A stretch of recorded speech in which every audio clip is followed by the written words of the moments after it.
Hello there. My name is Dr. Linda McIver. I run the Australian Data Science Education Institute, which is a registered charity dedicated to building the data literacy, data science and STEM skills of students around the world using meaningful projects with real impact. I'm also the author of Raising Heretics, Teaching Kids to Change the World. I'm presenting to you today from Wurundjeri land, and I'd like to pay my respects to their elders, past and present and emerging, and to acknowledge that this is unceded land, always was, always will be Aboriginal land.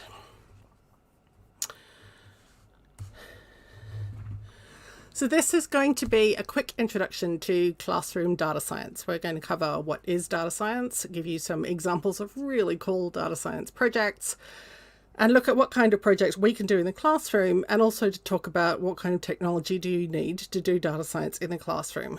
Sneak peek, none at all. Okay, so first of all, data science is a lot simpler than you think it is. We tend to think of it as this incredibly high-tech, complicated beast, but actually it's just the collection, analysis, and communication of data. One example of really cool data science comes from my physiotherapist. So a lot of physiotherapists, when they're trying to solve a problem or even diagnose a problem, just kind of poke and prod and wrangle you about a bit and then tell you what they think the problem is. My physiotherapist actually measures the weakness in the muscles, and he does that using this device you can see on the screen, which is a dynamometer. So what that does is it measures force. So my physio, Mark Scholes, can actually measure how strongly I can push in different directions, which means he actually finds exactly which muscles are weak, and he can figure out exercises to strengthen them, and then he can track improvement by using a dynamometer again to see how much they've improved. It's a really scientific approach to physiotherapy, and that's data science, measuring the problem, trying to fix it, and measuring it again. This is a really awesome example of data science. This watch you can see on the screen there on this child's wrist is called an Embrace, and it's a seizure monitoring watch. It's designed to measure stress by measuring skin conductivity. Now, the study that led to the Embrace was looking at matching the data on the watch to notes people kept about their activities and feelings at the time. It was designed to measure stress. What they found was they used it on an epileptic person, and they found a startling jump in the measurement. Now, some people would have ignored it as an outlier because it was a wildly irrational value. It was a value that they just couldn't reproduce in the lab in any way. Instead, they looked into it and they found that the jumps in the measurement correlated with the onset of a major seizure. And interestingly, the jumps only happened on one wrist, not on both. So they developed this watch which notifies carers when a seizure happens, and in some cases can actually predict the seizure just before it occurs. It's quite extraordinary technology, and it was only possible because of data science. Now, this lady you can see on the screen is Jennifer Young.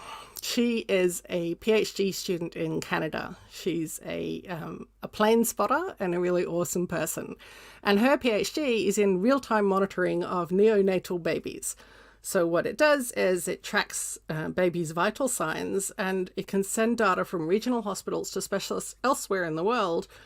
And it can also use machine learning to predict crises in the baby's health before nurses and doctors actually in the neonatal ward can spot it. Now, the really nifty thing is this same system, Artemis, is used for real-time monitoring of astronauts' vital signs. So you have neonatal babies on the one hand and astronauts on the other, using the same system and the same kind of data analysis and data tracking. So the cool thing about Artemis is that using data, it can spot problems before they really become problems, can detect blood pressure starting to rise or infections before they take hold, and lead to much better health outcomes for the babies and much safer conditions for the astronauts. Now, this is an example from New Zealand where Dr. Selina Catoine-Gilbert, and I apologise for mangling the pronunciation of that, she uses 40 years of climate data and the NESI supercomputers in New Zealand to create high-resolution weather and river flow forecasts to predict floods up to 48 hours in advance. Given that until that program became available, basically people were waiting until the water was lapping at their door to know that there was a flood coming. Now they get 2 days warning and can actually prepare their properties for the flood and evacuate if need be. And we tend to think of data as numbers. It's counting things, measuring things, monitoring things. But the cool thing is data can also be sound and images. For example, Dr. Giacomo is an oceanographer at the National Institute of Water and Atmospheric Research in New Zealand. His team tracks marine mammal populations around New Zealand through underwater acoustic monitoring. So they basically record the noises that they hear from dolphins and whales, and using that, they can track their movements. It's actually really hard to track marine mammal populations. Because their movements are really difficult to spot. They're underwater and it's expensive to go out there and try to find out where they are. And protecting these species from human activity is really difficult without understanding their numbers and behaviour. So this researcher has been collecting underwater recordings around New Zealand and using machine learning to identify marine mammals based on their calls and thus track them and identify their habits and locations. Data science, of course, also applies to sport. Curtin graduate student Jordan Mackins has developed an open source tool for analysing soccer player performance. Data science is heavily used in sport to try to monitor and improve performance, but this is the first time the tool's been open source so that anyone can look at the data and use it to identify aspects of the player's performance. So the question is, when you're doing data science, what kind of technology do you need? And the answer really is none. You can do data science with 5-year-olds where they count something and stack up blocks to represent what they've counted. One example of a project I've done like that is tracking litter in the schoolyard. So the kids go out one day and they collect all the litter they can find, and then they sort it into maybe plastic and cans and paper or whatever categories they want. Maybe it's litter from the canteen and litter that's come from home and litter that comes from somewhere else. Doesn't matter how they categorize it, but they come up with their own categories. And then they stack blocks to represent how many they found. So if they had 5 icy pole wrappers, they might have 5 blue blocks. And if it was 7 chip packets, they might have 7 red blocks to represent the chip packets. That's data science, and that's with 5-year-olds. You can also use spreadsheets. A lot of people think that to do data science, you have to program in a language like Python or R. You can, and you can certainly do really cool things that way, but you don't have to. You can do an awful lot of data science with spreadsheets.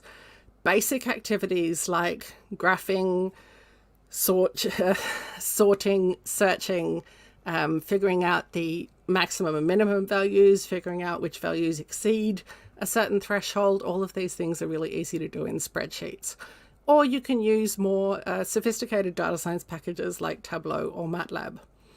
The key thing to remember is that the technology is not the important part. So the question is then, what is the important part? The important part of data science education is data literacy, data skepticism, evaluating and verifying your own results, and data communication. I want to talk about that for a little bit. So data literacy is understanding really the fundamentals of data. It's asking questions like, when someone shows you a graph, if there's not a 0 on that scale, what impact does that have on the graph? And is this graph actually misleading? Is it showing you what the person, is it showing you what you think it's showing you? And data literacy is really important. It's also asking questions like, where did this data come from? What was the sample size? What are the problems with the collection of this data? What are the problems with the analysis of this data? Data skepticism is very, very similar, but it comes down to the fundamental point which we really need to emphasize, which is that no data set is perfect. So you do need to ask, anytime you see a data set, you need to ask, what are the problems with this data? What are the problems with the way it was collected? What are the problems with the way it's stored? What are the problems with the way it's been analyzed? How do we know that the story you're telling me based on this data is actually accurate and valid? And those are really important questions. And if we don't teach kids anything else about data but data skepticism, we've still done a really important job. The next point is something that really comes out of data science beautifully if you're using authentic data sets. So if you're using a real data set, it's going to be complicated, it's going to be messy, and there's not going to be a textbook solution. If you have 3 million lines of data, the textbook isn't going to tell you whether you're right or wrong when you analyze that data. So you have to learn to evaluate and verify your own results, which means that instead of assessing the answer, you're assessing the student's capacity to verify their results. So you ask the students questions like, what makes you think you've got a good answer here? How have you tested this answer? How have you verified that this answer you're showing me is actually valid? And these are really important steps in problem solving that always need to apply to real problems, but often don't apply to textbook problems. So using real data sets gives you that capacity to give students projects where they have to objectively evaluate their own findings, which I just love. I think it's incredibly important. And the last step, of course, is data communication. And it's that data storytelling. There's some wonderful examples in journalism these days of data storytelling in Australia on the ABC and SBS in particular, and The Guardian. They do wonderful data communication.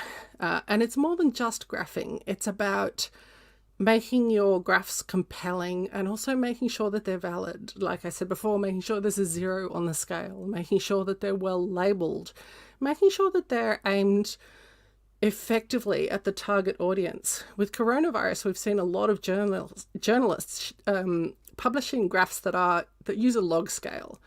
And the problem with that is it's perfectly scientifically valid, but most people in the general population don't know how to read a log graph. I know how to read a log graph, but I still tend to assume when I look at a graph that it's linear. So it's much more important to make sure that your target audience is actually going to understand your graph rather than it's scientifically valid, so it's okay. So data communication comes back to those basics of storytelling and communication that you'd cover in English. What am I trying to say? What message am I trying to get across? What do I want the audience to come away with? Who is my audience? Those fundamental communication questions apply to data communication as well. So if you want to do projects like this, there's a huge range of data science projects and resources that you can find at adc.org, which is the link on the screen. You can also go to the Teachers Using Data Science Facebook group, where we have great conversations and discussions about data science in the classroom, and often people post great resources, interesting graphs, interesting data sets, things like that. So it's well worth checking out the Facebook group. You can also find us on Twitter at datasciAU. You can email us, contact@adc.org, and buy the book, Raising Heretics, Teaching Kids to Change the World. There's a link there, or you should be able to find it on any online bookseller. Thanks for your company, and I hope you found this interesting, and I hope to connect with you.